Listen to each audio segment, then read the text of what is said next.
get going. Welcome, welcome. I am pinch hitting for PJ today, who is in Florida. It's Yes. lovely. It's lovely to see everybody. And a couple of just business things. If anybody is new to Necessary Trouble, and if this is your first meeting, if you would put your name and your email in the chat, that would be wonderful. As always, what we're going to do in just a minute is, as much as we love everybody, we are going to mute everybody and ask you to put questions and comments and anything else you want um, in the chat. Um, and I think now, in fact, what would be wonderful is if y'all would just go, would you mind just muting yourselves? Would you just mute yourself? That would make our life a little bit easier. Thank you so much. And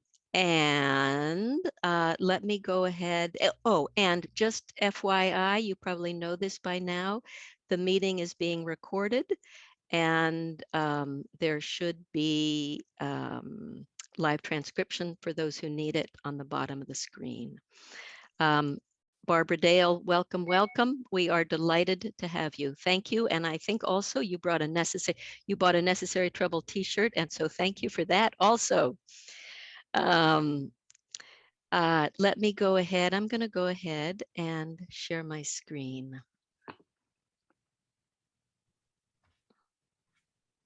Okay, here we go. And I had wanted, before we go over the agenda, we've begun to try to put this moment in time in context in terms of what's happening in the trajectory of elections in 2022. And before we talk about the state-specific context, I want to take a moment and honor what has happened this week. And I want to honor this for a couple of reasons, both because the confirmation of Ketanji Brown Jackson makes for an extraordinary moment in American history. It has been a good week. It's been a good week for America. And also to take a moment and just acknowledge and honor that this would not be happening without the very hard work, actually the very hard work of a lot of people, even on this Zoom call, but a lot of people throughout Georgia to elect Jon Ossoff and Reverend Raphael Warnock. And it is, I think, a profound and sobering reminder that what happens in Georgia matters a lot, sometimes matters more than we have any idea. So let me also move to talking a little bit about Georgia and where we are right this minute.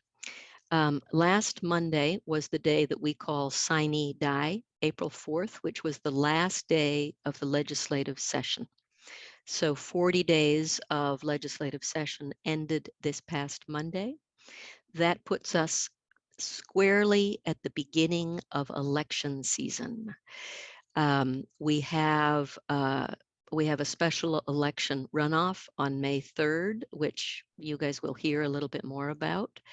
We have early primary voting that will begin May 2nd, and then we have the primary on May 24th. So this is all about to get very heated. And given all those things, this is what our agenda looks like today. We're going to start the first chunk of our meeting today. We're going to be talking about 2022 Georgia campaigns. We're going to hear from the Deputy Director of the Coordinated Campaign, Anna Corman. We're going to hear from Amani Barnes, candidate for House District 86 and friend of Troublers. We're going to hear about the Troubler electoral activities already underway. And then we're going to shift a bit, and we're going to get kind of a legislative roundup from Aquaria Richardson Smith and her team. And then we're going to hear about work from other Necessary Trouble work groups and partners. So on that note, let me just do a little introducing of Anna Corman. And Anna is, as I mentioned, Anna is the Deputy Director of the Coordinated Campaign Georgia 2022. Before she joined the Coordinated Campaign in Georgia, she was with the Democratic National Committee doing strategic planning. Before that, she was Deputy Director of the Coordinated Campaign in Virginia. And before that, she was with the Biden team, the Biden campaign team. So she is deeply rooted in all of this work. We are very fortunate and happy to have her. And let me say one other thing before I turn this over to her. She's going to mention that this is the earliest that the Georgia Coordinated Campaign has ever been in place in Georgia. And this is also the earliest that Necessary Trouble has actually had a good liaison and connection with the Coordinated Campaign. So we are very, very grateful. We are very grateful to Anna for being here today. And Anna, on that note, if you would unmute yourself, and I will turn this over to you. Thank you so much, Becky, for the great introduction. And thank you all so much for having me here today. I'm so excited to be talking to you. I want to start by echoing what Becky mentioned. This week would not have been possible without the incredible work of this group and all volunteers and activists in Georgia. So I'm just really grateful to you all for the work that you did to make it possible to confirm such a historic Supreme Court justice this week. So I'm just going to start by, I would love to just tell you all a little bit about myself, and then would love to just talk through sort of what the Coordinated is and like what it encompasses. And then I want to talk about what we're working on now and what we're going to be working on in the future. And then I would never, ever leave a call with a dedicated group of volunteers without a few asks for this group. So something to look forward to at the end. So as Becky mentioned, I'm Anna, and I started a little bit over a month ago as the Deputy Coordinated Director in Georgia. Our Deputy Director, Ebony, is absolutely, our Coordinated Director, Ebony, is fantastic, and I'm sure you'll all meet her eventually. But right now, the Coordinated is just the two of us. And we're working to hire our senior staff and get folks on the ground as quickly as possible. But I just moved. I moved to Atlanta at the beginning of March. I'm in Old Fourth Ward. So if anyone has any restaurant or activity recommendations, I am all ears. I've never lived in Atlanta before, and I'm very happy to be here. So I'm originally from New Jersey, but I've been working on campaigns for the past 9 years. That's taken me all over the country. I've worked on races in North Carolina, Colorado, Iowa, Texas, Virginia. And then in 2018, I was very lucky to get to work really closely with the Abrams team to work on that race. So I'm excited because I'm familiar with Georgia sort of at a high level, but I've never actually been on the ground. And it's really great to be here and get to know the state on like a firsthand level. As Becky mentioned, most recently, I was at the DNC, where I was enjoying a lovely life with my fiance and our dog, whose name is Sadie. I can't go into any call without mentioning that I have a doodle named Sadie. And things were great. I was really enjoying life, but this cycle just felt too important to sit out. There's so much at stake with these upcoming elections that I sort of got the bug to come out and get on the ground. And that's how I ended up finding myself here in Georgia. So that's a little bit more about me. I'm going to get right now into what a coordinated campaign is, and so that folks who maybe haven't worked with them before kind of have an understanding of what it is that like we're going to be doing. So the coordinated campaign is the Democratic Party of Georgia's campaign to persuade and mobilize voters for all levels of the ballot. Essentially, like a coordinated campaign is actually just like a funding mechanism. I'm sure there are like attorneys on this call, and so please who may be familiar with campaign finance law and will hear me butcher this horribly. So I'm going to but like in broad terms, state parties have different like contribution, like people can contribute to state parties at different levels and they contribute to individual campaigns. And campaigns can put money into the state party at a different level than they can other campaigns. So at its core, like we are a coordinated is sort of like a funding mechanism, but it means that, but the reason that there is that funding mechanism allowed is because we don't work for just one campaign. We work for Democrats at all levels of the ballot. So of course, as you all are very aware, we have two really exciting, or not just two, we have a lot of exciting races at the top of the ticket or statewide this year. So we'll be working really closely with Senator Warnock's team, with Leader Abrams' team. I'm excited to see how the primaries shake out to figure out who the rest of the statewide candidates will be. But we'll be working with those statewide campaigns. We'll also be working with congressional races, state house, state senate, all levels of the ballot that are up this November. So working with us means like not just working with one race, it means working with, 15 races. Oh, sorry. Did someone have a, oh, okay, great. So why do we do things this way? Like, as I mentioned, there are campaign finance reasons for setting things up this way, but there are also, the theory of the case is really that a rising tide lifts all boats. If we convince people to support Democrats, if we convince people to support our statewide Democrats, they're going to vote Democratic all the way down the ballot.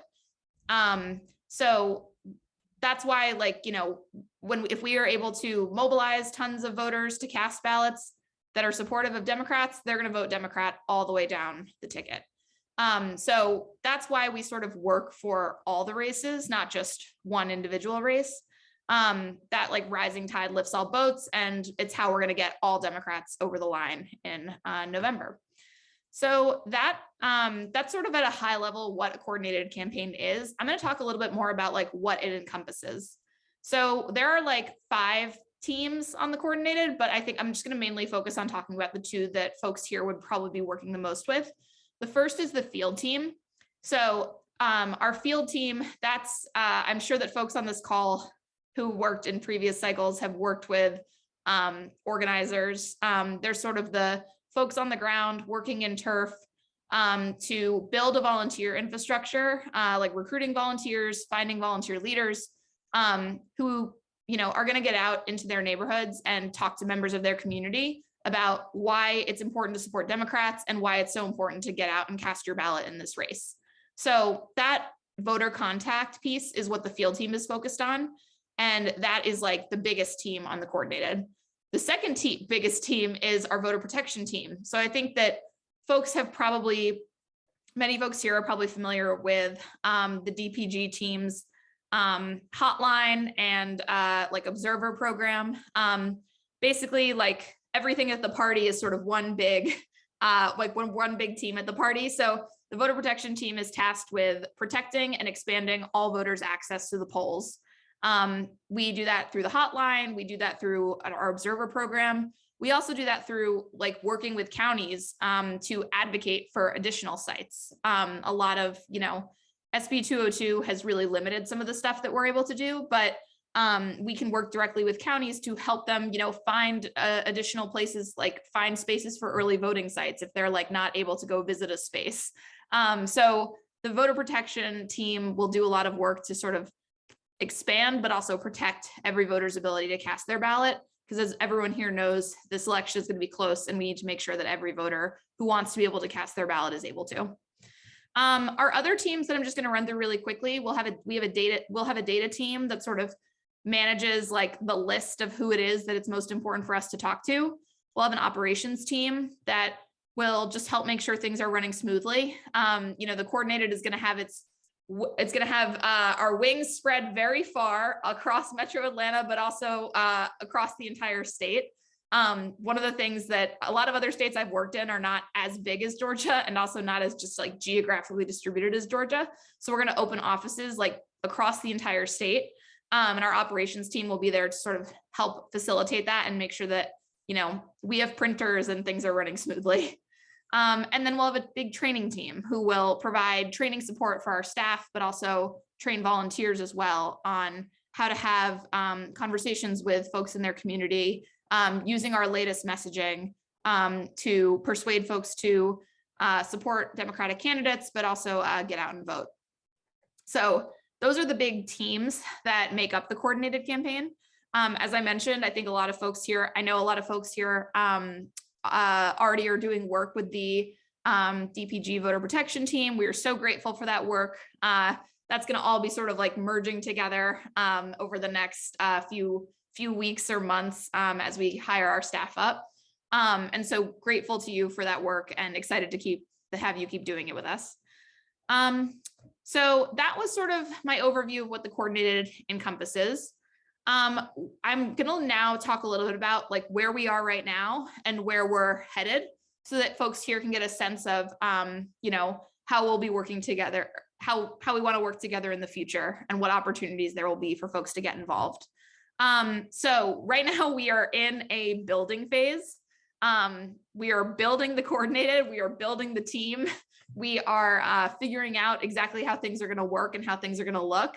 As Becky mentioned, this is the earliest that like a coordinated has been on the ground in, I think maybe ever in Georgia. I can't really speak to anything that happened before 2014, but my understanding is this is really early for us to be getting started, and we're really grateful to have that time, but we think we're going to have to ramp up really quickly. So what does that mean that we're building? We are working on a lot of planning right now, like figuring out how we're going to do the work that we need to do to persuade and mobilize the voters that we need to in order to win in November. We're also like looking for spaces. As I mentioned, we're going to open offices across the state. We are like looking to establish our physical presence as quickly as we can. And then the last thing is hiring. We are hiring a ton right now. Ebony and I are most focused on hiring our senior team, which is sort of, you know, the organizing director, the operations director, all the folks who will lead the departments that I mentioned in the last section. But once we have some of those more senior people in place, we are hiring their deputies and the regionals, and pretty soon we're going to be hiring like literally dozens, like if not over 100 organizers to be working in the state. So those are the big things that we're working on right now. That's sort of the short term, like what we're doing over the next, you know, few weeks.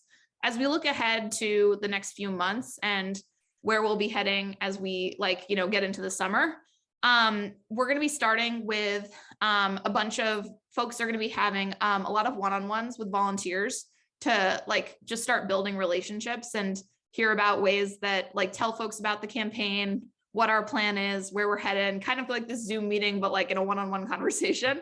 And then we're also going to be going to a lot of community events and like trying to, you know, establish our presence in the community, start, you know, talking to people as at these events to sort of broaden the network of Democrats that we know and, you know, might be looking to get involved in our organization.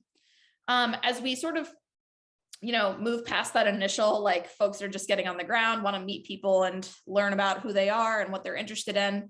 Then we'll be moving into starting to do some trainings to get folks comfortable with making phone calls and talking to voters about our message and to like amplify the message that folks are probably already seeing on TV. So that's sort of where we're headed. And like, you know, pretty soon, you know, there's going to be folks who, you know, want to get folks involved in phone banks, folks who want to have folks coming into the office and, you know, learning more about our strategy and our plan to win, things of that nature that, you know, the kind of in-person work that folks didn't really get to do in 2020, but we're really excited to get to do in 2022, since the most effective conversation that anyone can have is someone in their community talking to them about why it's so important to be involved in this race and cast your ballot. So how can you help now? I know that's the question that is like burning in everyone's mind, is what can I do right now? So as I mentioned, we're going to be coming to you soon with like, we want you to meet with our team. We want you like one-on-one. We're going to be doing trainings and phone banks and things like that. Right now, like the most immediate thing that we're focused on is hiring and finding those office spaces. Excuse me. So if you have people that you know who are interested in being part of our team at like the staff level, we are looking for organizers right now. Would love it if folks, could send good people my way. I'm going to send the job descriptions to Becky so that she can circulate them after this meeting. If you're even able to, share these with, excuse me, folks in your community, we really want to hire staff that are like local or that are local and, are already familiar with the places that they would be organizing in, because that just makes the entire program more effective. So anyone that you know in your community who would, maybe is like coming out of college and is looking for a job and is interested in politics, definitely send the job descriptions to them. We would love, love, love to talk to them about joining our team. Excuse me. I guess it's very dusty in my apartment all of a sudden.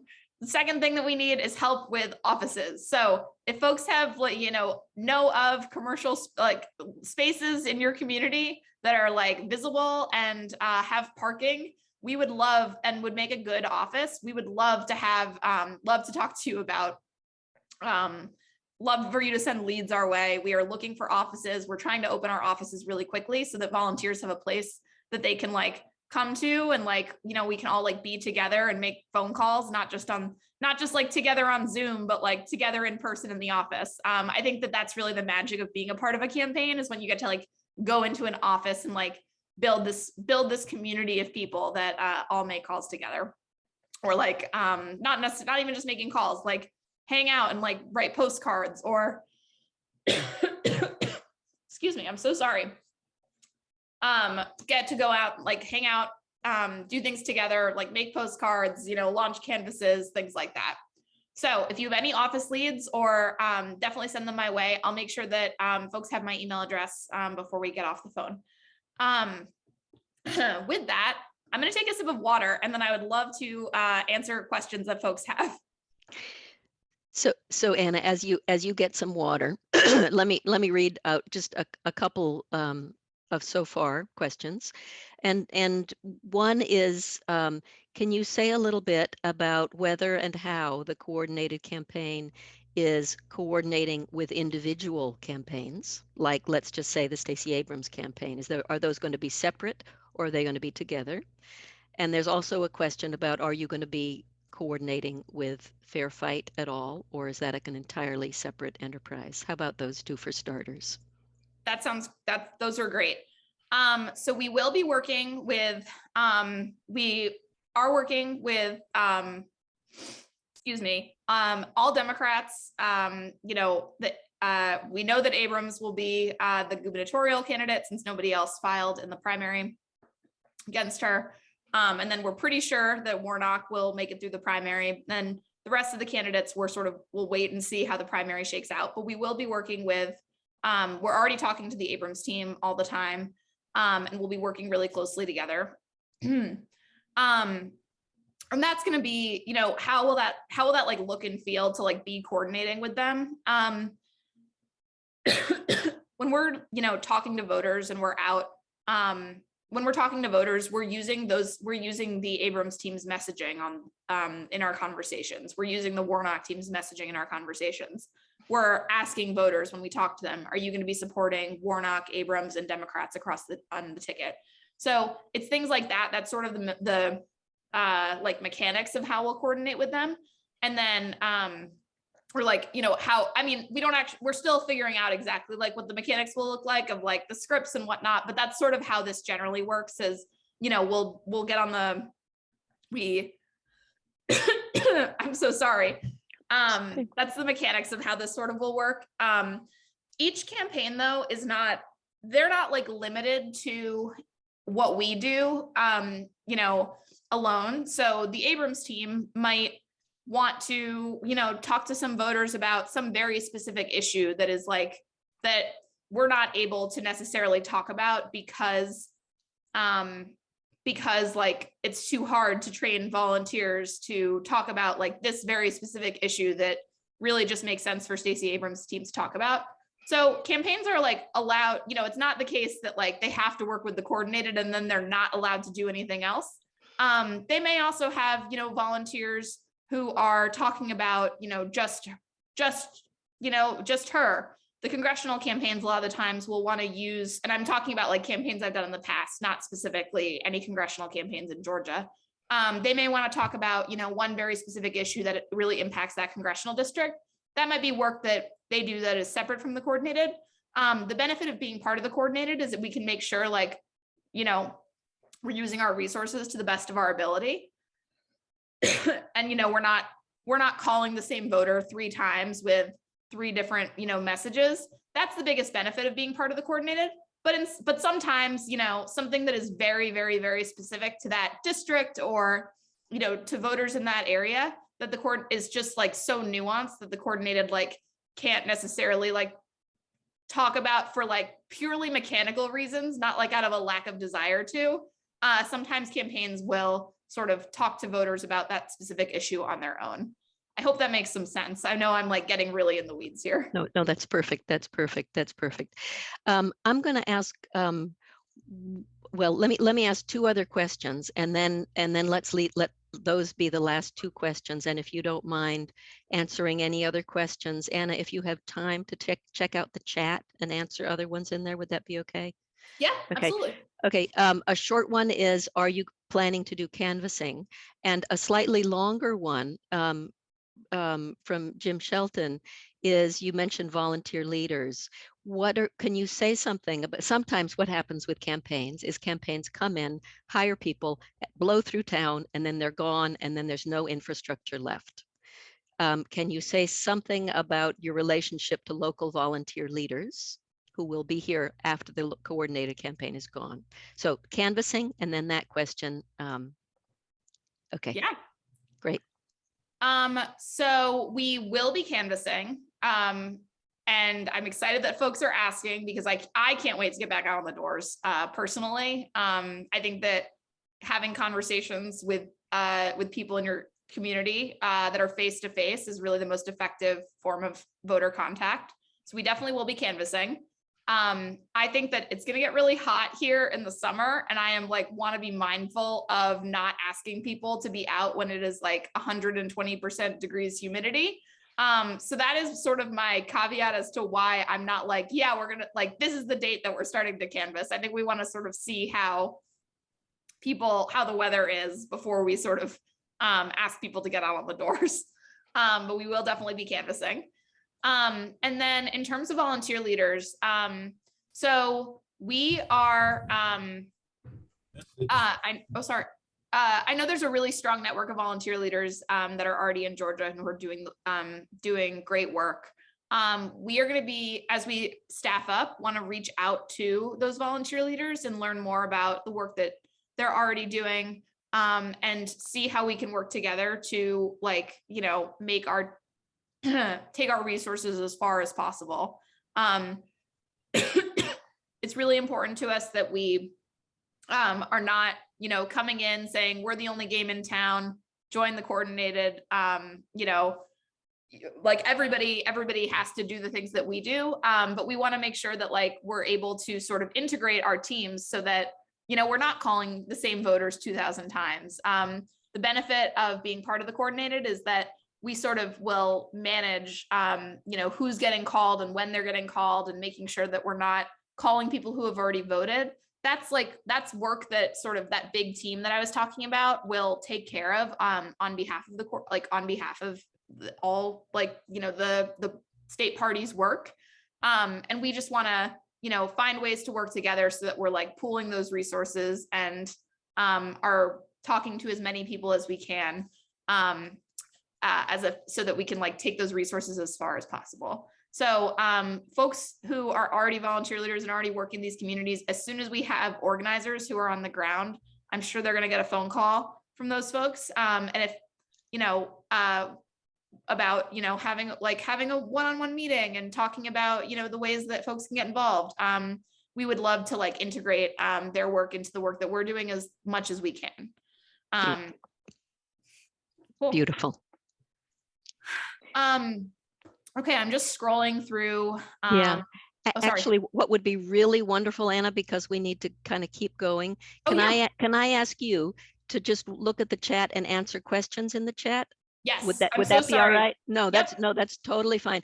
And thank you so very, very much for coming to Georgia to do this work. Thank you for helping us in 2022. Thank you for coming and meeting with us when you have a lot of other work to be doing. And we look forward to a long and fruitful and productive relationship. And what Anna and we have already talked about is that she's going to end up getting really, really busy, but that we will, the necessary trouble, will have a liaison within the coordinated campaign that will be our person as part of the coordinated campaign. So we really, really, really look forward to working together. So great gratitude. Thank you. Thank you. And we are now going to keep going and move to the second piece of our electoral work. And let me say, before I turn this piece over to Pam Wishay, I just want to do a huge shout out to Pam Wishay and Pam Woodley, the Pams, who are the absolute bomb and are organizing this stage of our electoral work in Georgia. So great gratitude to the Pams. And I'm going to turn this over to Pam Wishay to introduce Imani. Thank you, Pam. Yes, thank you, thank you, thank you so much. And on behalf of both Pams and everything, we appreciate it. And it is a total pleasure when we have candidates that are as strong and wonderful as Imani Barnes. And many of you will remember that Imani has spoken with us before. That was when she was running last year for the Tucker City Council. And she took that race as a first-time candidate to a runoff and lost only by 62 votes. And Imani, just by way of background, she's an Emory research scientist. She's a PhD candidate. I don't know how she finds time to do all of these things here. She grew up in DeKalb County, went to Druid Hills High School. And with all of that, and it's great that we talked about things that are going to be happening through the coordinated campaign.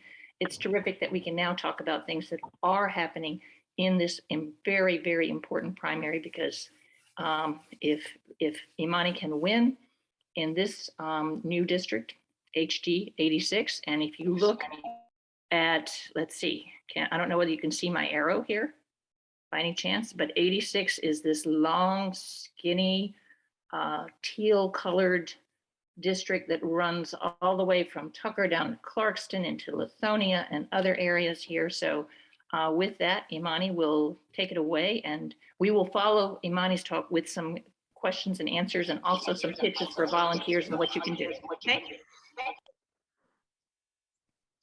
Hello, everyone. Can you hear me? Welcome, Imani. Yes, we can. Great. Awesome. I'm so thankful for you all having me here today. And I would like to also start and thank the Pams. Pam Squared is what I've named them in my book. I really appreciate you all. I wouldn't have made it as far in the Tucker race without the necessary troublers. You guys are amazing. You guys stuck with me from before the runoffs and really pounded the pavement for my campaign, and it got me to the runoffs. And as was said, that was my first step into politics. So to make it that far and only lose by 62 votes, I'm very thankful, which is why I have decided to run for House District 86. As was just explained, House District 86 encompasses Tucker, Clarkston, Stone Mountain, and some parts of Lithonia. And those are all different demographics. And so it is amazing to be able to continue into politics and still represent Tucker, but also be able to represent more cities in DeKalb County. And so after my runoff race and losing, I was sitting back like, what am I supposed to do now? How am I supposed to have a voice for my community? And when Zalma Lopez, who is the current representative for House District 86, announced that she wasn't running, I was like, that's it. That's my ticket right there. I'm able to still help Tucker, and then I can go down deeper into the district in areas that I actually grew up in. So a little about me to continue to give you some information about me. I am a 14-year employee at Emory University, where I am a biomedical research scientist. I have my master's in public health. I also have, I'm a PhD candidate in public health as well. So I'm in the process of writing my dissertation as we speak. I plan on my reason for running for House District 86 is to fight for educational funding so we can expand school access to schools, improve our school district. How can we compensate our teachers? As we saw in the pandemic, our teachers really are.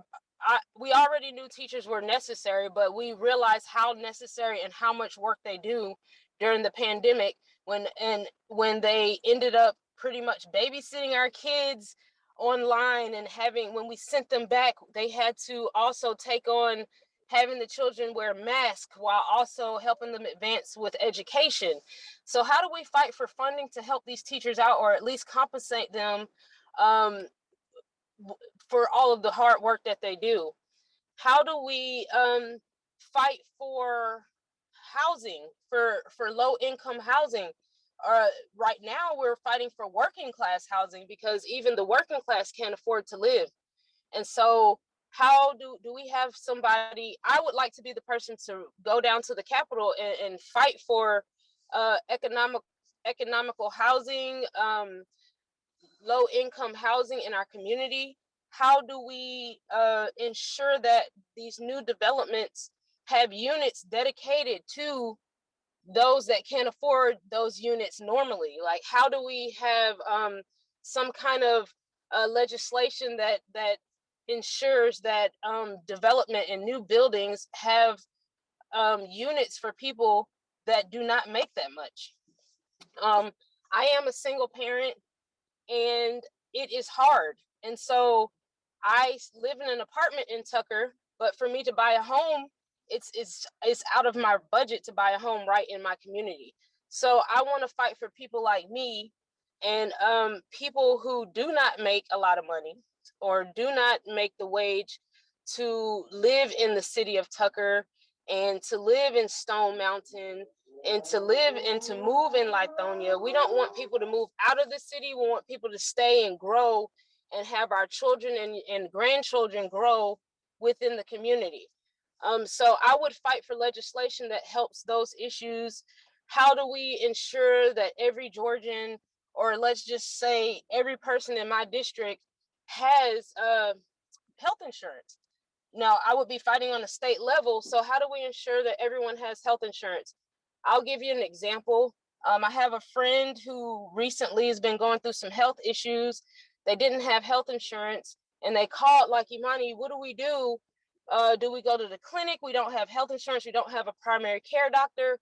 And so I would ensure that we at least educate those who don't know the way, and educate them on how to get health insurance, or how do we fight for those people who are ignorant to the process of getting healthcare needs without health insurance? How do we educate the people who are in those situations?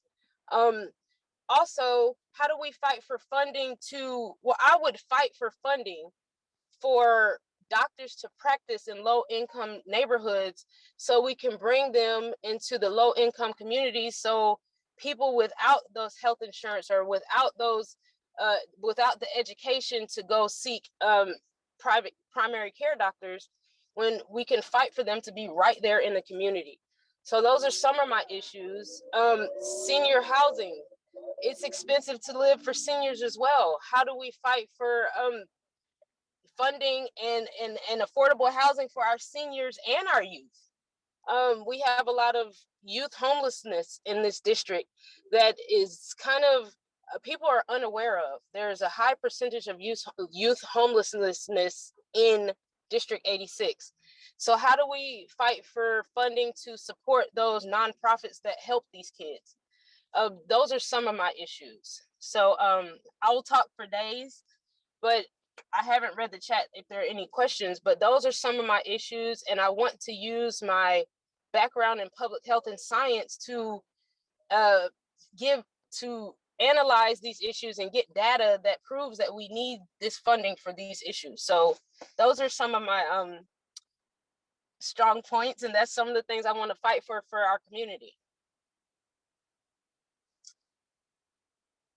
Okay, I'm reading the chat. What about not just low rent housing, but pass to ownership? Definitely.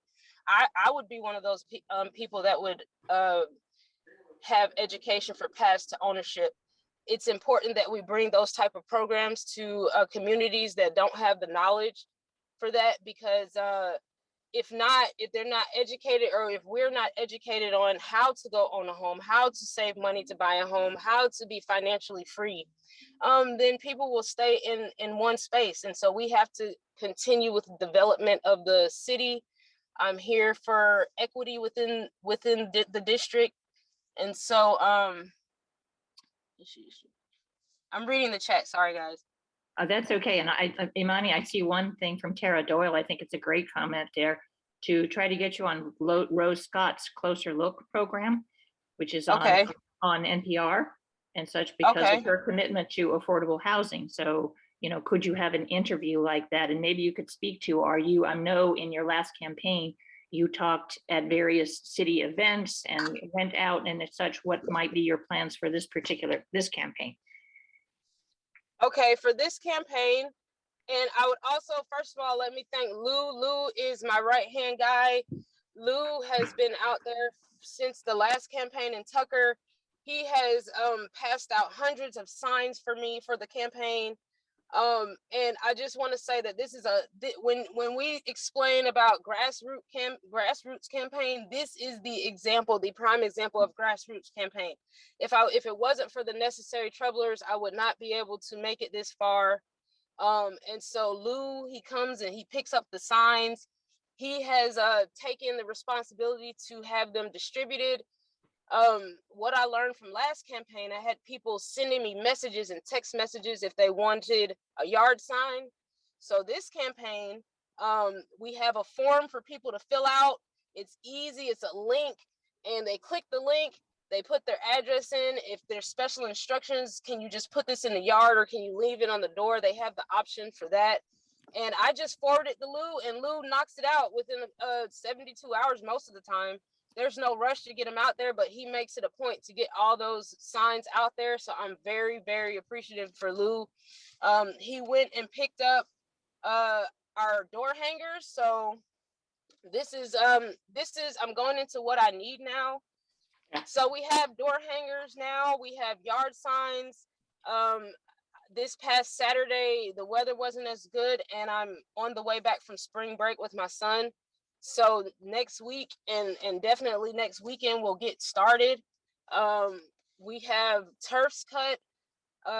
If you would like to volunteer in passing out yard hangers, I need that.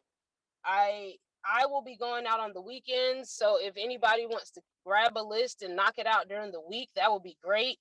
I have postcards on the way, so I'll need people to address the postcards. And I'll need stamp donations. So if you would like to donate stamps so we could send these postcards out. I'll need more door hangers and more signs. They're really expensive. And so my ask is donations for yard signs, donations for lit. And if you can donate stamps and help address the postcards, that is what I need right now. Thank you, Imani here. And just to underscore that, yes, and what Becky just wrote in here, we already have from the last meeting where we in fact presented the fact that if you can win this primary, you are going to be in the legislature, and we want to have that strong Democratic voice in the legislature and such there. So there were some people that signed up already, and we've been calling on them. Now we have all of your literature, your materials. We're really ready to roll. Lou has already gotten like a head start on that, and he and Karen McCowan, even in the nasty weather on yesterday and everything, went out and got some more signs placed with strategic businesses and such there. Right. But what we want to do is put your name in the chat. Anyone who wants to volunteer in any capacity, if you've got a preference in terms of what you want to do, put that down. The PAMs will be in touch with you. we will coordinate with Imani and with Lou and such in terms, Lou is taking the yard sign kinds of things. We will coordinate in terms of letting you know about list and such there too. We've got a whole bunch of turfs and everything from Imani. So we want to go ahead and get that knocked out next weekend, actually, and we'll be talking about this more later on. I think we might do the neighborhoods that are in the Glen Haven area, because as Karen Davenport will be talking about and Pam Woodley and all will be talking about, that is an area that the DeKalb Dems have focused, would like to have some support around some voting, get out the vote types of literature. And we'll be able to distribute both that literature as well as Imani's door hangers and yard signs and such. So that will be fantastic. So if you sign up, we can make sure that you get all of that information. I assure you the weather is supposed to be better next weekend than it was this weekend. And today actually would be really nice, but we didn't have today. So anyway, and if you want to kind of, you talked about how the expense and such, if somebody gave $20, that would get you like 6 signs. Imani could buy 6 signs. If $50 could get you 15 signs, $100 could get you 1,000 postcards. And we'll be talking more about the postcards and how, in fact, we can integrate that with a couple of other people that are doing postcards for as well. So there are lots and lots of opportunities to step up and win this one. So, yes. Right. Thank you for that. And I know my opponents they're acclimated with the southern portion of my district. I have Tucker from the last race under my belt, so I really kind of want to work with the Clarkston community, the Stone Mountain community in Lithonia. So I want to make sure we hit those doors first, and then we postcard those houses first. And then we'll double back for Tucker. So I really appreciate you guys. I really cannot do this without the necessary troublers. You are my team.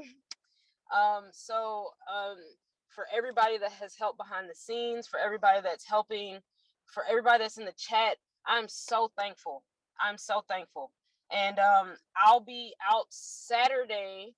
We'll find a meetup spot, and then we will send that information to everyone. So Saturday we'll probably get started around 10 o'clock, and we'll hit the doors. Everybody can grab a list. You can ride with somebody. We can carpool, and we have the postcards should be here by Wednesday. And I will, whoever wants to postcard, I will set a drop spot. You can come pick them up if you would like to, or we can drop them to you.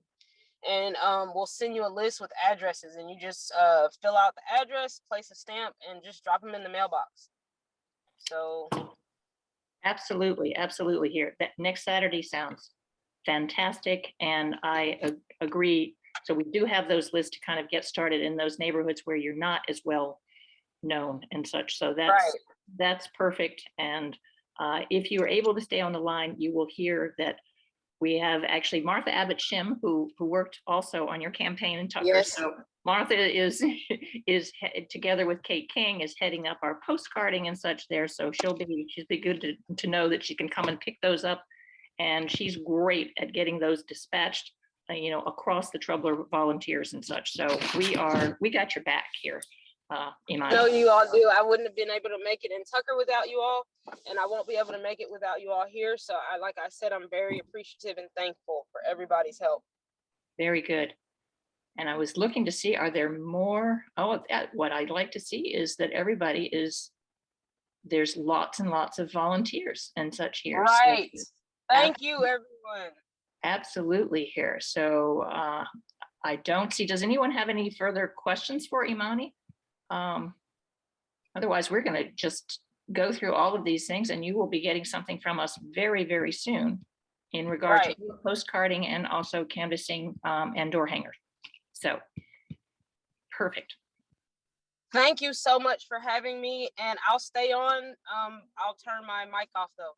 So thank you, everyone. Okay, very good, very good. And yes, some other things that we're talking about will definitely affect you here too. So great to have you with us, and glad you and Malachi were able to get away and have a good break. Yes, thank you so much. Okay. Now, I think, Becky, believe we're Yeah, going to move, the other Pam is going to come in here, I believe. I think we're absolutely right. Pam Woodley, I'm going to put a, I'm going to share my screen again, and then if we can turn this over to Pam Woodley. Pam, if you would unmute yourself. I did. So yes, next slide, please. So Dustin McCormick, very different situation than Amani. Dustin is one of those special opportunities we have to flip a seat. So we definitely want to help him as much as we can. This is one of those special elections. It is a leaning red area in Cobb County, East Cobb. However, special elections give us a big opportunity because very few voters show up. So if we can get our voters out, we could flip a seat in the Georgia legislature. Now, unfortunately, if he does win this special election, he will have to immediately rerun for the primary. It's only to finish out 2022, this particular election. So he will have to immediately rerun for that seat. However, he would be the incumbent on the ticket, and of course he would have gotten a great name recognition from winning this election and be regarded as a winner, which always helps. So what we are mainly doing for him is writing postcards. He is in a runoff that will be May 3rd. We wrote 1,300 postcards. Necessary Trouble and our friends like Bruce Johnston and Avondale Estates and a Progressive Salon in Decatur wrote 1,300 postcards for him. And again, that was a squeaker. He only lost by about 60, 70 votes. So we made a difference. And this is another postcard issue. We also expect postcards for Dustin.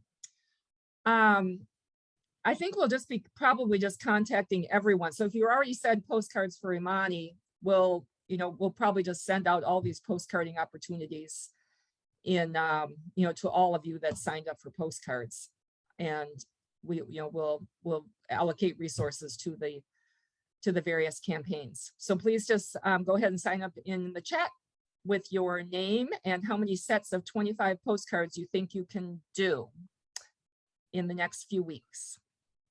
And now, if we could turn it over to Martha Abbott-Shim. Thank you. Yes, Dustin's campaign is coming up and we're excited to do those postcards. We've got a lot of volunteers and certainly need more.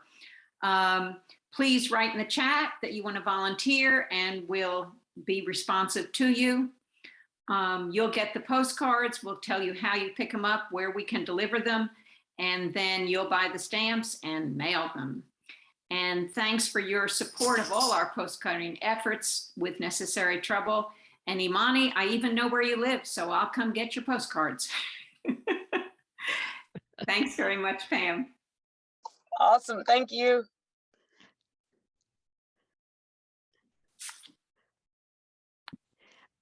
And now I think it's kind of back to me here. And all of these roads kind of run together, as you're kind of seeing here.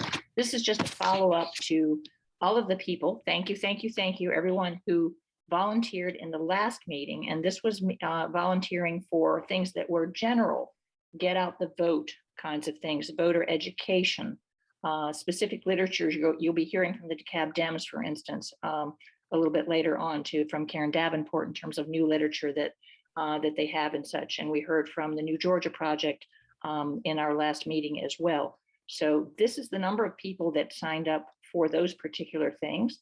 We're going to take some liberties in terms of saying that if you signed up to Canvass and Lit Drop for general voter education, that indeed you would be up for candidate specific canvassing and such. So we will be putting these things together so we get as much bang for the buck as possible. Right now, as Imani says, she's ready to go. We need to hit the ground this next week in terms of canvassing and lit drops, and Lou is already out and about with the yard signs and such. Text banking, that is on the horizon, both from New Georgia Project. To probably just be a couple of days of text banking, intensive text banking that they do, and then the DeKalb Dems. phone banking, and it's interesting. It was interesting to me how few people signed up for really are interested in phone banking. I think we kind of fried ourselves a little bit in the last go around. But anyway, phone banking, we've sent around the links because New Georgia Project is actually doing the phone banking. And I did the training for that. It's quite a good experience if in fact you are up for that.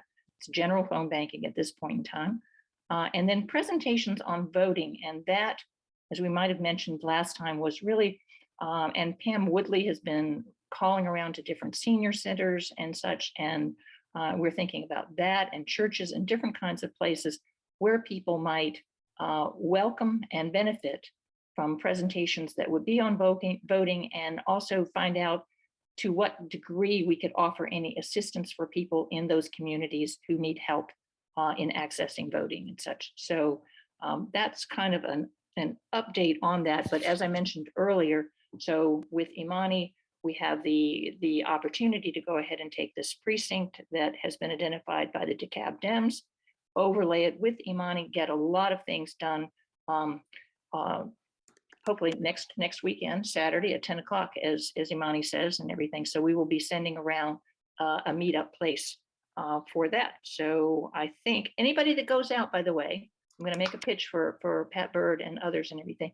Take pictures and send them to us and everything, and that will generate even more excitement, more volunteers.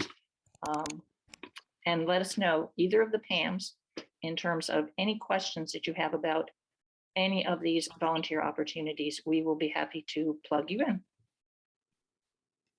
Beautiful. Thank you. Thank you. Thank you. Thank you to Imani. Thank you to the PAMs. Thank you to Lou for the yard sign efforts. And again, if anybody either is interested in volunteering and has not already, if you put your name in the chat, and if anybody has questions about these electoral activities, put your question in the chat, and Pam will answer them. And if you haven't been getting our emails, then it means you didn't sign up before. And if you're not sure if you got an email, just put your name in the chat again. Beautiful. Pam, anything else before we keep going? I don't think so. Okay. PW1, is there anything else?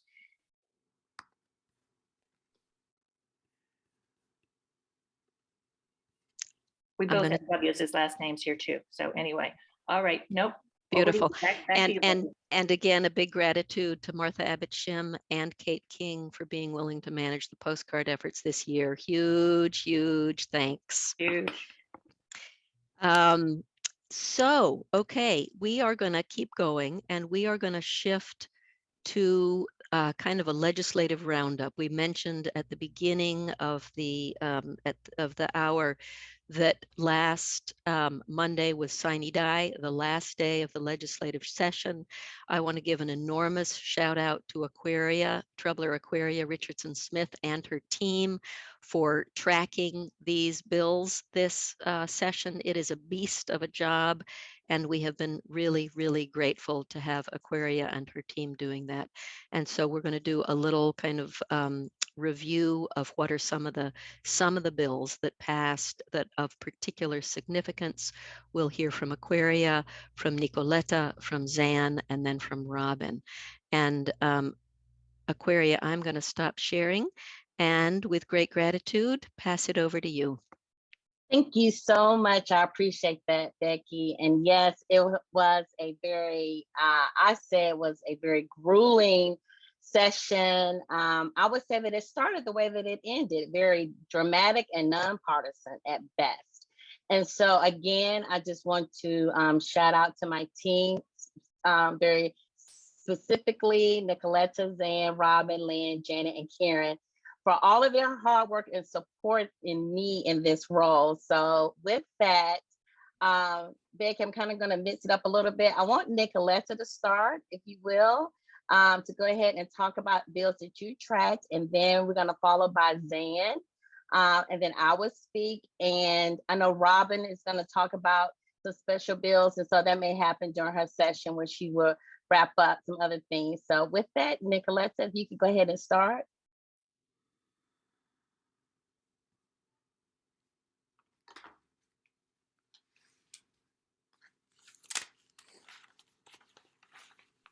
Nicoletta, you're muted.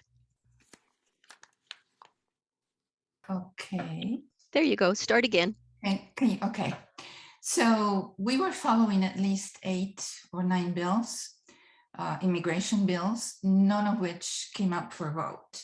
So we concentrated and took action on 3 of those bills, meaning we sent out a call to action.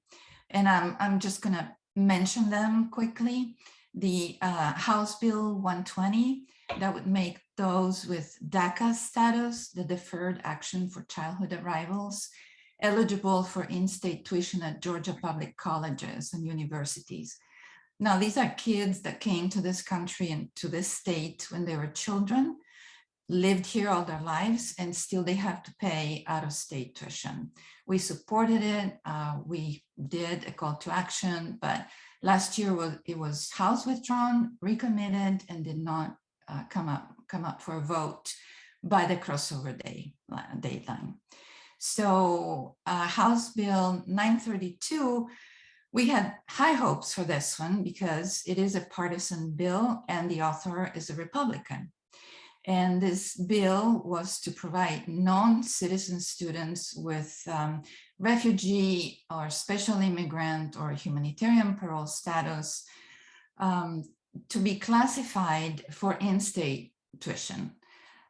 These would include resettled refugees and the evacuated Afghan allies. We supported it. It did not receive a vote. Now, the one that did not receive a vote, and we are glad about, is the Senate Bill 448. It was introduced by a Republican, and it would mandate that law enforcement officers check citizenship status when lawfully arresting or detaining an individual or as the result of a traffic stop. So we opposed it, did not get a vote. The one that I wanted to mention, which is not a state law, is Title 42, which is an order really. It's also known as Remain in Mexico policy. It's a Trump era order that was enacted at the beginning of the COVID-19 pandemic, under which immigrants who arrive at the border to request asylum, so legally, were deported because, and I quote, they wanted to stop the spread of the contagious disease. So these people could not go back to their countries. So now they're living on the Mexican side of the Mexican-US border in tent camps, of course, in inhumane, unsanitary, unsafe conditions. The CDC on April 1st said they would stop Title II on May 23rd because the expulsion of migrants does not protect public health. And but now Republicans and unfortunately some Democrats like Sinema are suing to make Title 42 permanent. There's a lot more to this Title 42, but it's really complicated and it would be too long. So that is my recap. Thank you. Thank you so much, Nicoletta. And I want to say, if my team and or Becky can just help us manage things that come up in the chat so we can answer questions once we're concluding. And so with that, I'm gonna go ahead and step in. And so as I mentioned earlier, you know, there was definitely what I would say partisan politics was the main entree and divisiveness was the dessert. And so I'm gonna highlight some of the things that the chambers found common ground in, and one is the mental health bill. It was a passing sweeping bill, and but that was meant to lift Georgia from near the bottom, and it came with access to treatment. Now, I should note that the critics have cautioned lawmakers as relates to the bill that it could result in the state having the highest hospitalization rate in decades. However, some of the things that, you know, and think about this bill, things that I think are definitely one of the pluses or several of the pluses is that they're looking at, you know, in order to bolster the workforce in this particular area, they're looking at service counsel loan programs. They're also ensuring that there's money funded for insurance programs that go into patient care and not just the administrative costs. And also it ramps up the enforcement of a federal law that requires the health insurance companies to treat behavioral health benefits on par with the physical coverage. So while this bill isn't perfect, I think it gets Georgia in the right direction.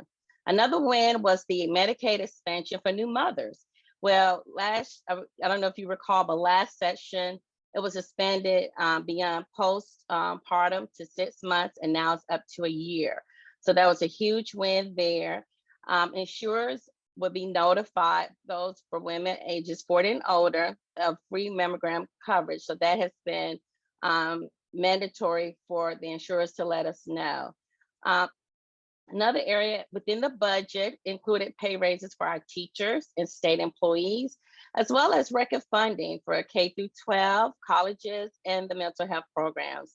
Specifically, I want to highlight where this is the second time in 21 years that Georgia has fully funded the QBE formula for our public schools. Now, it didn't necessarily address the underfunding of transportation and other schools' resource needs, but that's a huge win for our public schools. Also, there is funding increased to the Hope Scholarship at 90% for the technical colleges, as well as 6 university system of Georgia schools, which includes Georgia Tech, as well as UGA. And also there was increased spending for the law enforcement, including pay raises for troopers in Atlanta and additional positions for GBI. Well, as we all know, marching orders still occurred the day of sine die from Governor Kemp, saying there's still work that must be done. And now for the bad, the divisive concepts in transgender girls sports bill. Language was sneaked in for that bill where it amended where the bill here, the education bill, House Bill 1084, which censored talking about race, where they are allowing the Georgia High School Association to determine whether students whose gender is male should participate in sports designated for students whose gender is female. And Robin may have more to share about that later on. The small consolation in the face of the cruelty of this bill itself, including the amendment, is that it did not cut the QBA funding. It does not apply to colleges and universities, and it doesn't outright ban transgender girls from participating in sports. The Parents' Bill of Rights was now codified into law, which is going to become burdensome for the school districts. And we already know that those rights already exist. But then again, it's an election year. Another education censorship bill that occurred was implementation of a complaint process regarding removing the books from school libraries. And yet again, we do know that, taking away information does not, serve not only our children well, but just our nation as a whole. Also, there was the bill where schools are now disallowed, school board superintendents, teachers from implementing mask mandates in schools. And while there are school districts that may already have a form of masking policy in place, this bill allows them to opt out of that mandate. And what is to be noted is that even though it's signed into law, it sunsets in 6 years. Now to the voting. Several bills were gutted and amended as relates to the voting restrictions. The good news here is that the omnibus voting bill did not pass in its original form, which would have undermined our election workers, made it harder to conduct elections in Georgia, and allowed for a flood of hands-on sham ballot reviews. However, a final bill did pass right before midnight that only included the provisions to give the GBI investigative powers over election fraud. Now, on behalf of Lynn, I'm going to talk about those environmental bills that things that made it through, didn't make it through, and why we must continue to push on these other bills. One is the reinstatement of the Georgia Conservation Tax Credit. It's one of the strongest mechanisms for land conservation in the state, providing landowners with additional financial incentives to conserve critical acres of forests, wetlands, and working lands. In a state where more than 90% of land is privately held, this tax credit is a critical resource for safeguarding Georgia's environmental integrity. Also extended to 2032 is a collection of fees paid into the Hazardous Waste Trust Fund. There were other two bills that were to help clarify those fees, but failed to pass. So again, some of these fees are not going to actually be dedicated within the trust fund that is being collected. One of the harmful bills that did pass and be signed into law is the right to farm, which was named the right to harm. It strips the existing protections and flips the balance of protections from long-term rural Georgia landowners and farmers to newcomer industrial corporations. It's also a signal to large-scale poultry and dairy operations to proliferate in Georgia, which long-term residents and smaller farm operations will have far less resources to work with. Also, one of the environmental bills that did not move, though it had huge bipartisan support, was to protect the Okefenokee from mining, and as it relates to safe disposal of coal ash from power plants, as well as requiring insurance premiums to help fund flood protection programs, among others. So while those would have been great bills for Georgia, they did not make it through. And with that, it concludes our presentation. There were a lot of things I would say that was on the ballot. It was for legislation, education, healthcare, voting, gun laws. And so that's something that Robin's going to speak more about a little bit later. And I want to know if there are any questions that came up in the comment or the chat. Aquaria, let me float two questions that I saw. Okay. One is if bills did not pass through to the other chamber this year, can they do it next year? Is this the beginning of a 2-year session, or is this the end of a 2-year session? This is the end of a 2-year session. So we Okay. start over. So those things that, we know we have to start over, but at least we know now where things stand and how we can come back and make, better, or, connect and strategize more with our groups to definitely get some things passed. Great. For the next session. Great. And Aquaria, one other thing, there's a question about the book banning. Would you be willing to answer that in the chat? Would that Sure. be okay? Sure. Beautiful. And I think that those were the only two questions. And I'll go back and see if there were others. That I'll would be answer those beautiful. in the chat. Okay.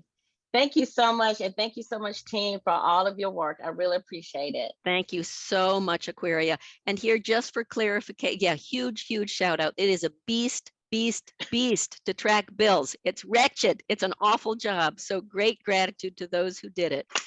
Aquaria, do we now go to Zan or do we go to Robin for bills? Me. Robin. Okay. Okay. So Robin, it's yours. Thank you. So yeah, I'm going to do a few more bills to follow up on, but I want to start by saying that pressure from citizens made a really big difference this year. There are some really bad bills that didn't pass, and there are a couple that did.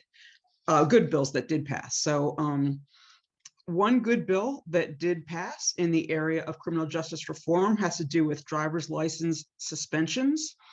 Over 100,000 driver's licenses are suspended each year for people who don't show up to traffic court, regardless of what their penalty was for, regardless of whether it had to do with bad driving. And for Georgians, particularly Georgians of lower income, I mean, it is a really big hit to have your driver's license removed. Most people need that to get to work, and so it sort of perpetuates. I'm just lost my brain. Anyway, it makes people lose their jobs. It gets worse. And so what this law did, it basically gets rid of that rule. So judges now do not have to revoke driver's licenses when people don't show up for traffic court. And it used to be that before someone could get their license back, they had to pay all their fees. They might not be able to afford it. So again, it perpetuates a cycle of poverty. That's all now gone. The judge does not have to do that, and they can reinstate driver's licenses even if someone does not pay all the fees. So that is a really good thing. There was a really bad bill that would have required cash bond for all felonies, even if they're nonviolent, and this directly penalizes poor people. That did not pass, there was a huge pushback against it, and that worked. So excellent on that. Regarding transports, so as Aquaria mentioned, there were a bunch of bills that would have essentially said that trans kids can not have to compete based on their sex assigned at birth and not based on their gender identity. And those bills didn't pass. What got through at the very last minute is that there will be a commission that's created that will look at the issue. So it sort of paves the way for this being a future issue. It doesn't require this committee to look into it, but it allows them to. So it's a lot better than what was out there, but it is a bit foreboding. So we'll have to keep our eyes open on that and continue to push back. LGBTQ bills, awful ones that were stopped. There was a bill that would have banned gender affirming care for minors. That was stopped. There was the Don't Say Gay bill that was stopped. So those are excellent. A bad bill that did get through is one that would prohibit local jurisdictions from requiring proof of COVID vaccines and like the COVID passports. And, you know, it's interesting for the state who likes to not impose, strong government, but when it comes to telling governments what they can't do, they can't decide for themselves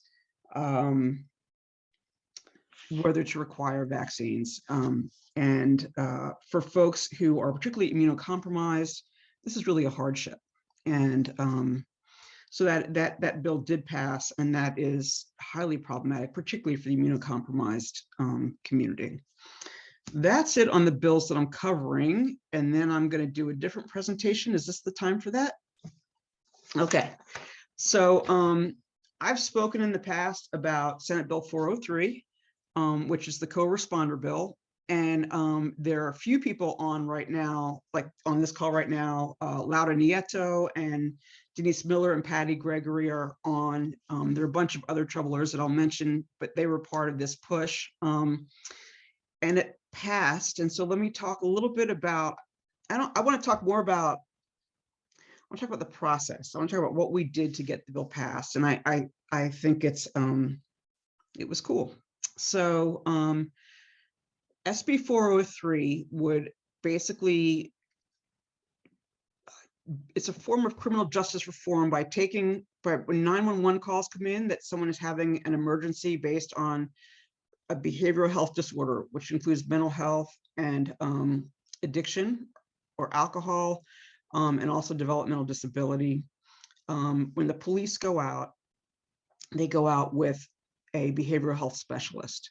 So part one of this bill would be emergency response, and it's creating a partnership with the behavioral health specialist and public safety. Part two is after the emergency, the behavioral health specialist comes back around with the individual to identify services that will help keep them supported and stabilized and prevent recurrence. And the third piece is jail in reach. So the behavioral health professionals are looking at who is already in jail, who really would be better served in a behavioral health setting rather than a criminal justice setting, and trying to get them reassigned. That passed. That's SB 403. Right. It passed the House and Senate unanimously. So I want to first talk about, I want to first play a video, actually, for those of you who are my age. I think it will have a little special place in your heart. And then afterwards, I'll take a step back and talk in more detail about how we did the process that's being talked about in this video. The one thing about this video is it's for a federal bill, and ours is a state bill. So just in terms of the federal House and Senate, this is the state House and Senate. Instead of the president, you've got the governor. Okay, hit it.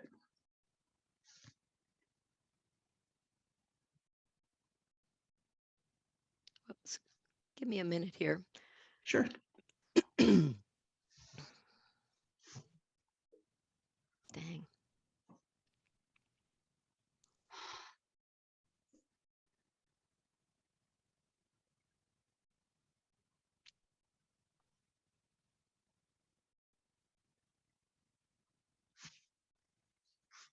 Whoops. Sorry, Robin. Hold on one second.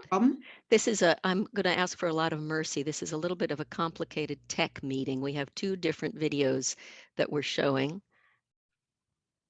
And I'm going to try to pull up the right one. It's worth the wait though, guys. There you go. Woo, you sure gotta climb a lot of steps to get to this Capitol building here in Washington. Well, I wonder who that sad little scrap of paper is. I'm just a bill, yes, I'm only a bill, and I'm sitting here on Capitol Hill. Well, it's a long, long journey to the capital city.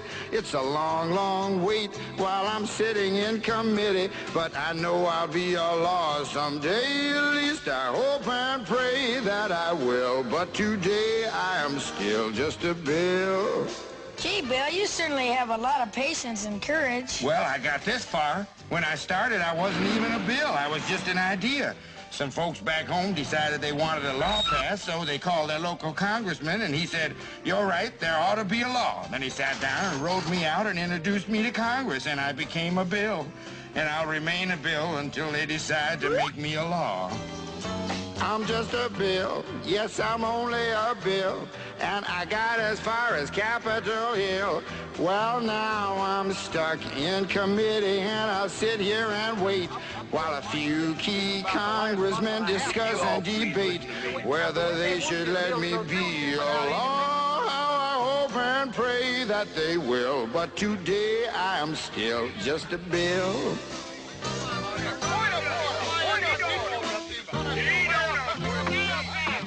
Listen to those congressmen arguing.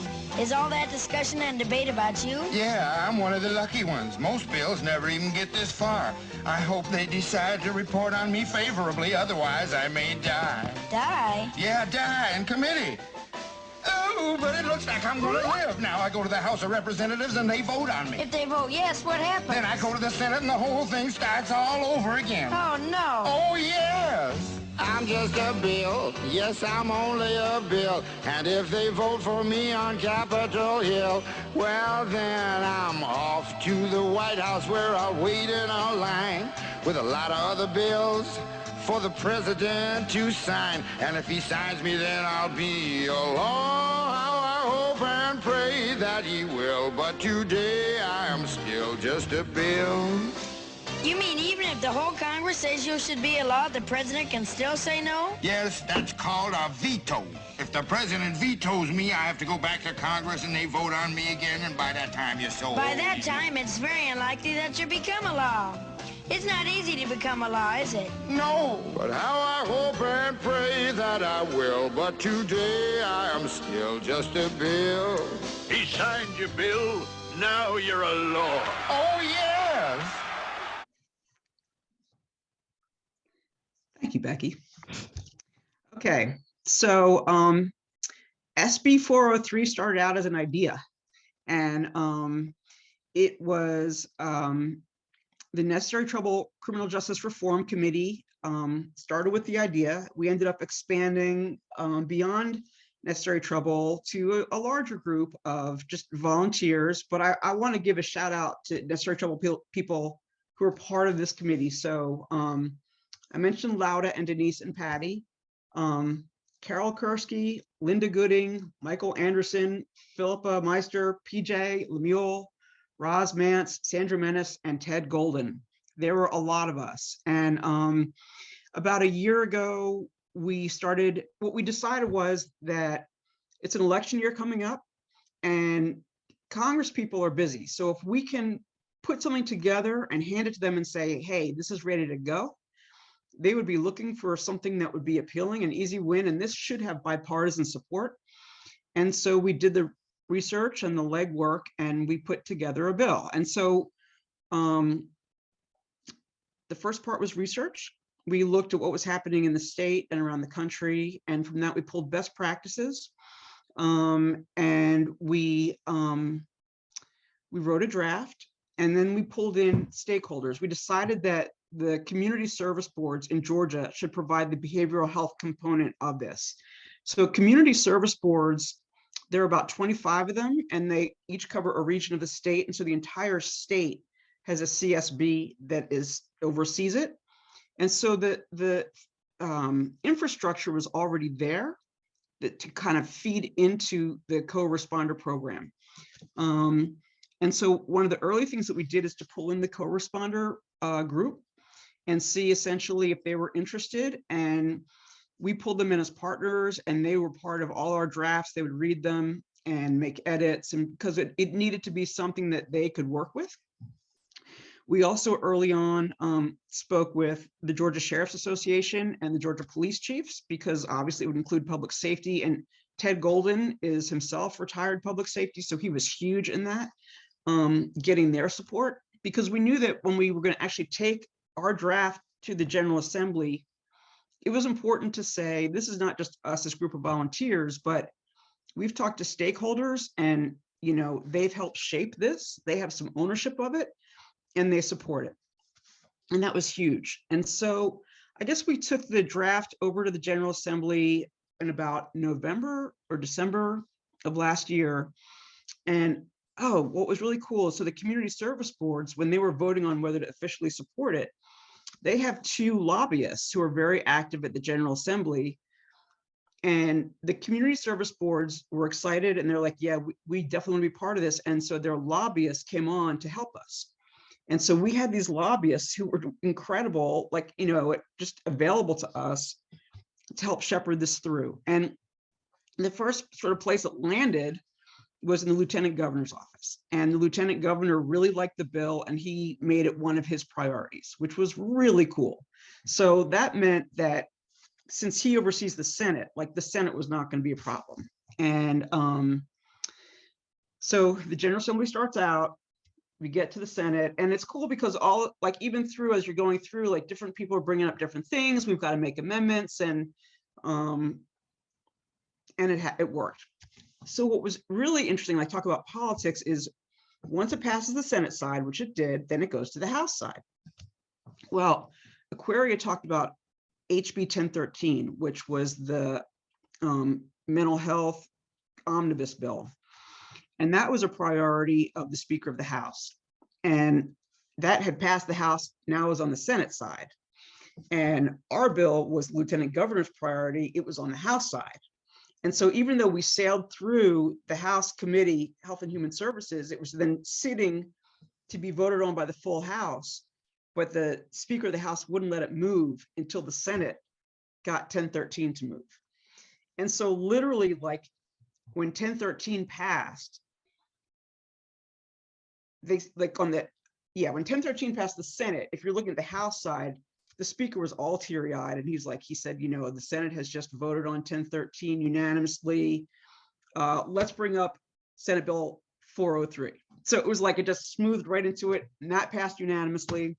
And then they made a little tweak, and so then it had to go back to the Senate for them to approve just the amended version. And so now there's a picture, if we can put it up. So this was the last vote. This was of the Senate agreeing to the House substitute, April 1st, 11:30, 8 a.m. You can see unanimous. So that was the final vote on it. So 403, it was voted on unanimously every step of the way. Every single elected official voted yes on this bill, which was just, it was a thrill. And it was really cool because so many people joined in and were part of this effort. Even, different community groups that cared about this, they got involved, and it was very special. So now it's on the governor's desk, and our understanding is that he will have a signing ceremony. We're waiting to find out when it is. And we look forward to going down, hopefully, and being there for it. And anyway, so yeah, so for the members of the committee on this call and in general, it's been a pretty thrilling thing.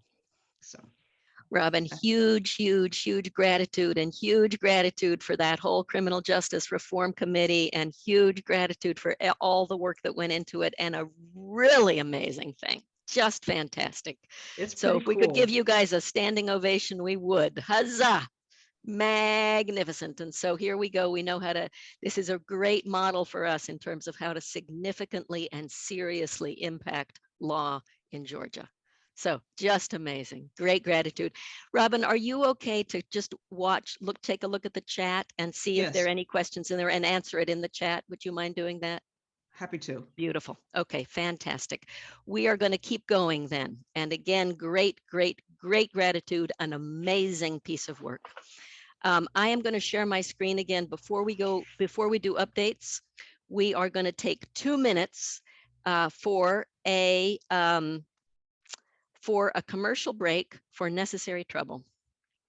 And let me say a couple of things. And the first thing Lou had mentioned early on, there is a new book out called Flipped: How Georgia Turned Purple and Broke the Monopoly on Republican Power. It particularly focuses on the last election. And if you look at the beginning of chapter 2 starts with the creation of this necessary trouble group, which is kind of amazing. And so check it out. Here is also the very last call for pre-orders for Necessary Trouble t-shirts. And Mary Lou, if you would drop in the chat the link that people can order. Pre-orders are only going to be, we're going to stop this round of orders tonight at 7 p.m. So if you haven't ordered your Necessary Trouble t-shirt, this is the moment to do it. And thank you all for people who have ordered. We also, the truth is that these t-shirts are a little bit expensive to print. So Necessary Trouble is making a little bit of money off of them, but mostly we just want to get the t-shirts out there. And we also have another opportunity to support Necessary Trouble, which is that Indivisible National has agreed to match contributions to Necessary Trouble for up to $500. And so, Mary Lou, if you would also put that link in the chat. There's the link to the JotForm t-shirts, and also, if you would put the link in the chat for people to make contributions, it's an ActBlue account. It would help us enormously in terms of being able to print a lot of the materials for voter education. So thank you all for both of those of you who have bought the t-shirts, and thank you all to all of you who have already made a matching donation. Thank you. And we are going to go on to Troubler work groups and partners and the work underway. We're going to hear from Zan Thornton with Georgia Adapt about litigation against Senate Bill 202 underway in terms of the disability community. We're going to hear from Nicoleta again in terms of Casa Alterna and El Refugio, Martha Laird in terms of voter protection, and Karen Davenport in terms of the DeKalb Dems. So Zan, can I turn this over to you? Great. And yes. Great. Hey, I'm Zan. I'm with Georgia Adapt. I want to also put out there, thank you, Troublers, because I think because of your work, y'all helped us be included in this lawsuit. So I'm thanking the whole group for being here and doing this, because I believe because of y'all, I mean, we got to be part of this lawsuit against Georgia, the SB 202. And we're the only grassroots led and produced and made by people with disability of any of the people that are on these groups. There's 3 groups that are on that have disabilities, but they're run as agencies and not driven by people first. And so I just wanted to say thank you so much to y'all about having this happen, because I believe because of y'all, we got involved, and then Robin got involved, and then we ended up with the greatest lawyers that we could ever ask for. So to cover this bill in 3 minutes or less is difficult, but I guess the first thing I want to say, and Robin, you're welcome to jump in too, is that we're at the stage where they're making motions to dismiss, and the judge is saying, we will not dismiss. Whoops, my 5 minutes was up already. So we're really in a good place with the legal battle, because our opponents have enjoined the entire Republican Party. Heritage USA is part of it. We have, it's an incredible event of us versus Goliath in a lot of ways. But this bill damages so much for people with disabilities. And Robin reminded me that I've been in the community for so long that I forget these things like transportation. For somebody that uses a lift, a wheelchair lift, they have to hire and call for a mobility lift, and you cannot change your plans in between. For example, if I went to go vote and I'm in a wheelchair and I had a lift van take me like MARTA, they cannot, if I went to the wrong place to vote, they will not take me to the new place. They will only go where you said home into this place. So having these barriers keep coming up makes it harder for us to do, like the ballot boxes. A lot of people with disabilities stay home with their parents. When their parents come home, then they can go out and run errands or go vote. But the problem is there's no ballot boxes that are really, and the way it's set up has made it even harder for people with disabilities to even get a chance to vote or even get a chance to move about. And then we have the absentee ballot information stuff that's, I really can't explain it in 3 minutes or less.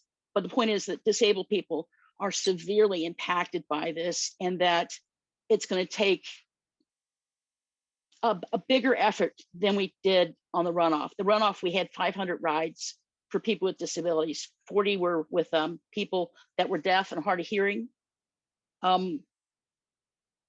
So I don't know where to go from here because there's so much involved with this, and so much bad is in this bill. I really don't know where to start, but what has happened legally is that we've passed most of the motions to dismiss, and they're starting to get into the process of discovery. But we have one more motion to dismiss, and once we get through that, then things will kind of speed up. I'd like to take questions. Go ahead. Dan, can I ask you, let me say, first of all, that if there is any way that we can help you in terms of as this moves its way through the legislative process, if you would let us know, that would be fantastic. Because the work that Zan is talking about in terms of filing these lawsuits about Senate Bill 202, which was the wretched bill passed last session, is absolutely critical. And if it's okay, what we'll do is we will keep doing updates as we send out written material, because there is so much. And Zan, do you mind keeping an eye on the chat? And if people have questions about it, do you mind responding in the chat? Would that be okay? Not at all. No, I just have one more or two more things real quick. Yes. I want to say thank you for people being at the legislature and watching certain bills, disability bills, because like this is kind of topics of the legislation. For example, there's 7,000 people that are waiting to get a voucher to stay in their own homes and have an attendant work. There was a bill passed. We have 325 slots, quote unquote, out of 7,000 that need it today. But that doesn't even stop. That doesn't even start to tell you the truth, because there's another 4 waivers that have 8,000 people waiting on it. So we have 15,000 people trying not to be put in a nursing home by their own choice. They want to stay home and in their own community. So I want to say thank you. And then one last thing. Let's see, was it SB 325 was by Butch Miller. It's a horrible bill, but I wanted to warn people that, how do I say this nicely? We assumed that the Georgia, how do I say this? There was some favoritism going on because Butch Miller has a son, Charlie, who works for the Georgia Council on Developmental Disabilities, and he promoted this bill. Charlie did. And we're like, no, you cannot do that. You should step away and say that it's a family matter. But he tried to push it, and now we've found out and made actions toward that, or made a complaint, because you can't put your dad first when you're doing lobbying. You need to put the people first. And I saw unfortunately, somebody that's with a disability put his dad first instead of putting people first, and we stopped it. I don't know where the bill went after we talked about it a couple weeks ago, but I'm saying that without the troublers being around and watching, we didn't have to be there at the Capitol to do this, but people were very closely monitoring these things and not taking, I guess the word is, people were looking to help even when it was a bad bill.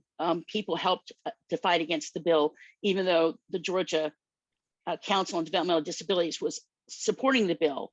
And now they've withdrawn it, but they supported it till the day Sonny died. And so I just appreciate people being out there watching for these kind of bills, because some people will try to pass a bill that's not good, but it helps them politically. And we saw a lot of bills happen this way. So I wanted to say thank you. And that's all right now. Zan, we so appreciate having you part of Necessary Trouble. I cannot even describe how important your presence is for all of us here, and so appreciate the work that Georgia Adapt does on behalf of all of Georgia. It is tremendous work, and we are very appreciative and grateful. And gratitude also to all the troublers who did show up during the session, and a reminder to all of us of how important that is. So thank you. And if you don't mind keeping an eye on the chat and seeing if there's anything to respond to in there. We're going to keep moving because we're getting a little short on time. Nicoleta. Okay. There's a lot going on with immigration because there's a lot of infighting in the Biden administration regarding the immigration policies that Trump left over. So far, most, if not all, of Biden's promises have really not materialized. But there's so much that I'm just going to make a pitch for volunteers and donations, which is what we can do right now. So we have been supporting two organizations, El Refugio and Casa Alterna. They support immigrants that are detained in Stewart Detention Center in the south of Georgia, and their families, and also they support them when they're released. So El Refugio right now, what is asking is for volunteers to answer calls from the friends that are detained in Stewart. So we, of course, are asking for bilingual people, English, Spanish, to take these calls so that Refugio can send money for commissary, for phone calls, referrals to pro bono lawyers, advocacy for abuses, etc.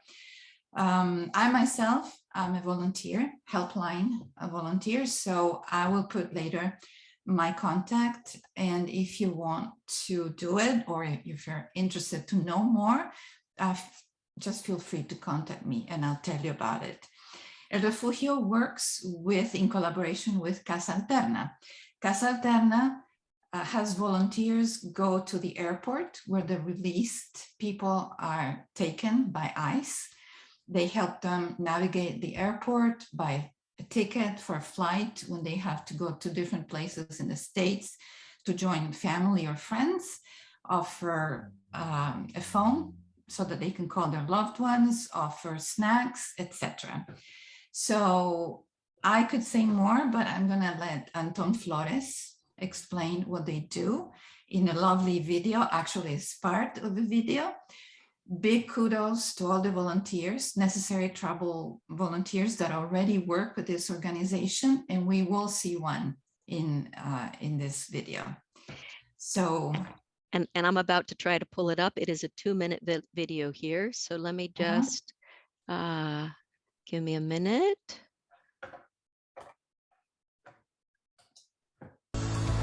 Casa Alterna is a ministry of accompaniment and hospitality where we come alongside immigrants and asylum seekers that are somewhere in what I call the detention to deportation pipeline. When folks arrive, we invite them to take a pin. The colors don't mean anything, but it's please pin where you originate from. And what this shows us for us is it's a beautiful tapestry, right? It shows 275 asylum-seeking guests that we welcomed here in our first year from 45 different countries. We have volunteers who greet recently released asylum seekers, released from immigration custody at the Atlanta airport, and help them get to their new home in the United States. And then here in this place, we get to offer hospitality to anyone who's needing a night or a few nights before they can transition to their new home.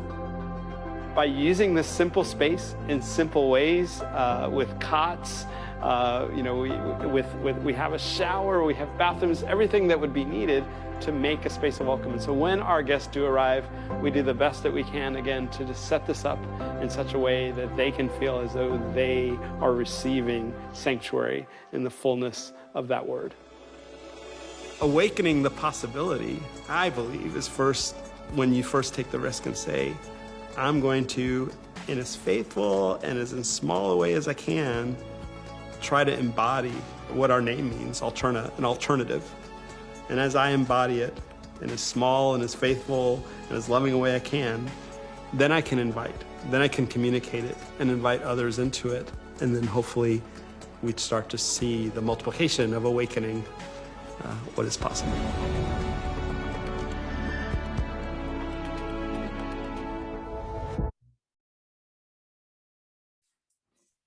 Thank you. So I'm just always just moved by Anton Flores. Just radiates so much love. I love what they do, and I love what they do in collaboration with the Refugio. If it's not aligned for you to volunteer, I'm going to put in the chat the links to their websites, and you can donate. You can just go to their website and donate through their website. Thank you. Thank you, Nicoleta. Thank you very, very, very much. And Nicoleta, are you okay to keep an eye on the chat in case people have follow-up questions or want to give you their name? Yes. Great. That's wonderful. Okay. Martha Laird, do you want to do a very quick voter protection update? Yes, ma'am. Very quick. Okay. As I listened to the reports, I was reminded that there might be basically two kinds of work, sort of juicy work and not so juicy work that we're in, or frontline, not so frontline. And what I'm going to tell you about is the non-frontline piece, but all of it is essential. So this is a project that we started back in January, working with the voter protection team of the Democratic Party, basically doing research with county boards of elections to find out what they were telling voters and how they were telling voters this on their websites. We were on hold for a moment with that work, and it's going to start again next week. So those of you who are part of that project already, pay attention to your email. I'll be sending you something next week. Those of you who are not already a part of it, put your name in the chat and say county project. And the actual project will change a little bit as the time goes forward. It may shift to ballot drop boxes. It may shift to a lot of different things, but it's information gathering that's essential for voter protection work. And it would be from now through the November election. You'd have a certain number of counties to work with. If you're at all interested, put your name in the chat and I'd be glad to talk to you more about it. You're not committing right now, just interested, and I could talk to you. Beautiful. Okay. Thank you. Thank you, Martha. Perfect, Yes. perfect. Karen Davenport, would you tell us a little bit about what the DeKalb Dems are up to? Yes, thank you so much, Becky. So in the last month, we have been focusing on actually getting materials printed and materials distributed, as well as having several different forums so that people can get to know the Democratic candidates who are running for various state offices. In the last month, we distributed, and I think I have a few minutes I can show what these look like. We've distributed about 10,000 vote cards. Becky, if you let me share for just a minute, I can show people what that looks like. We have also distributed about 6,000 partisan flyers that are talking about healthcare. You should be able to This do it is- now, Karen. This is what the vote cards look like. And we were able to get out about 10,000 of those. And I'm really excited we were able to, this is the front of it, or this is the back, or whatever way, but it's a small enough card that, you know, it kind of fits in your pocket. We have, let me show you quickly.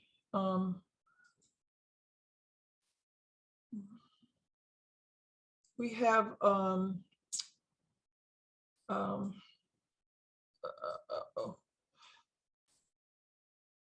goodness.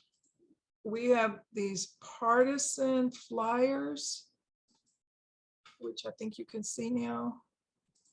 And we've been able to distribute about 3,000 of those.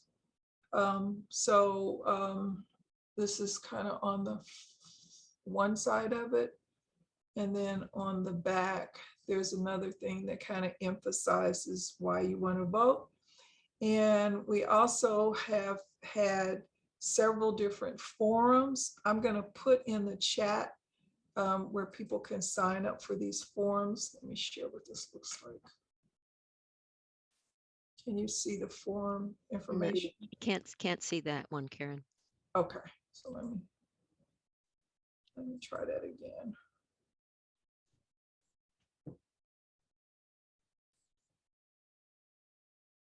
Nope. No, anyway, I'll put in the chat because we have about 2 minutes left. I don't want to go over time, but we have had forums on the mayor race in Stone Mountain. We have had a forum on agricultural commissioner. We've had forums on the labor commissioner. We will be having a forum on the person who is the people who are running for state school superintendent. So let me see. I will put that information in the chat. Let's see, I can show you this. Can you see it now? Yep. All right, so you can see that this is the information on the forums. We've had Lieutenant Governor, Commissioner of Agriculture, and Commissioner of Labor, and the Mayor of Stonecrest. And this coming weekend, next Saturday, we'll have the Insurance Commissioner and Georgia Superintendent of Schools. And then we'll, the rest of the month, we'll be going on the Secretary of State and the Georgia Attorney General. I will put the information to register for these, and it's been very informative. So I really encourage anyone who has not come to one of these to please make time to come. And thank you for everyone that has contributed to the DeKalb Dems. You made it possible for us to print all these cards and flyers and other things. And it's really making a difference to get the word out to people as to how voting impacts their everyday lives. Thank you. And just so folks know, also the PAMs have also been distributing the DeKalb Dems materials in the work they've been doing at all. Also, we're working very, very much on integrating this work. The DeKalb Dems are a powerhouse, and we are very much wanting to hook our wagon to their train. Right. I want to say one other thing. Yep. We have some nonpartisan information that we are going to be working to pass out to churches and other information. And as Pam Woodley explained earlier, you know, people who say they want to make presentations, we have materials for those. Beautiful. Karen, thank you so very much. Thank you for all of that. We are gonna, if folks will just hang in with us for a couple more minutes. And Karen, would you keep an eye on the chat to see if there are questions you can answer in the chat? Do you mind doing that? Mm-hmm. We have a couple of troublers who have some musical skills.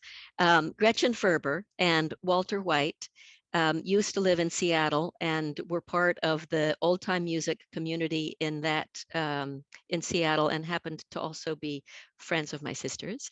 And they are here tonight. And they've been troublers with us for a little while now, and they are going to play us, they are going to do a tune here. So if y'all would just hang in here, and I'm going to turn this over to Gretchen and Walter. Thank you, Becky. We're glad to know and be part of the Troublers. And so Becky asked us to find a song. We found a song for spring. Can you hear us okay? Okay. And this is one we've known for a long time from the Spring Revels. I think the lyrics sound like it's an old pub song, but supposedly it's a song from the Grange movement, which if you're familiar with the Grange, it was a farmers cooperative. And I come from the Midwest, so I was pretty familiar with the Grange. So this is called Let Union Be. You want to give me a note? Yeah, I'll throw in just some guitar for rhythm. Ready? Yeah. Come on, friends, and let's be jolly, drive away old melancholy, for to grieve it would be folly while we are together. Let union be in all our hearts. Let all our hearts be joined as one. We'll end the day as we've begun. We'll end it all in pleasure. Right, fa-la-ra-la-ra, to-ra-la-li-do, right, fa-la-ra-la-ra, to-ra-la-li-do, right, fa-la-ra-la-ra, to-ra-la-li-do, while we are together. Old King Solomon in all his glory told each wife a different story of the things that we delight in while we are together. Let union be in all our hearts. Let all our hearts be joined as one. We'll end the day as we've begun. We'll end it all in pleasure. Right, fa-la-ra-la-ra, to-ra-la-li-do, right, fa-la-ra-la-ra, to-ra-la-li-do, right, fa-la-ra-la-ra, to-ra-la-li-do, while we are together. Come on, friends, and raise your glasses, grab the bottle as it passes, to drinkers our dull asses, while we are together. Let union be in all our hearts. Let all our hearts be joined as one. We'll end the day as we've begun. We'll end it all in pleasure. Right, fa-la-ra-la-ra, to-ra-la-li-do, right, fa-la-ra-la-ra, to-ra-la-li-do, right, fa-la-ra-la-ra, to-ra-la-li-do, while we are together.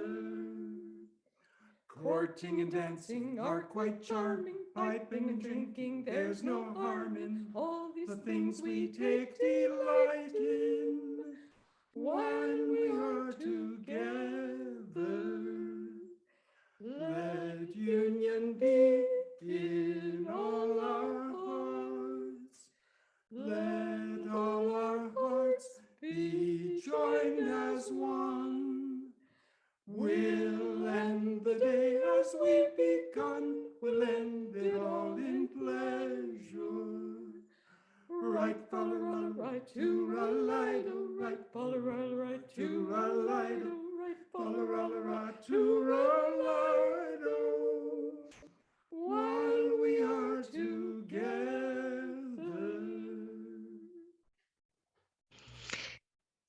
Thank you so much, Gretchen and Walter. Thank you for that. Was really, really delightful and loving and uplifting and a lovely way to close us out. So great gratitude. Yeah. Wonderful song, wonderful work. Our next meeting is the May meeting, May 15th. It's going to be a week later. It's going to be the third Sunday instead of the second because of Mother's Day. We will be sending out reminders. We hope everybody can make it. a reminder that you have 1 more hour to do pre-orders for your t-shirts, and great gratitude. And if everybody, can we just do this? There's so much amazing work that is going on, that has gone on. It is humbling and sobering and uplifting. And can we unmute ourselves and just give a big shout out both to Gretchen and Walter for the song, and also to everybody who is doing such good work. Thank you so much.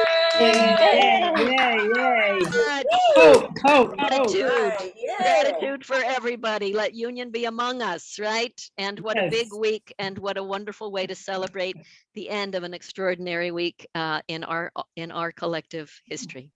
So here we go, 2022. Wow. Thank you to everybody, and then Thank you. lots of love all around.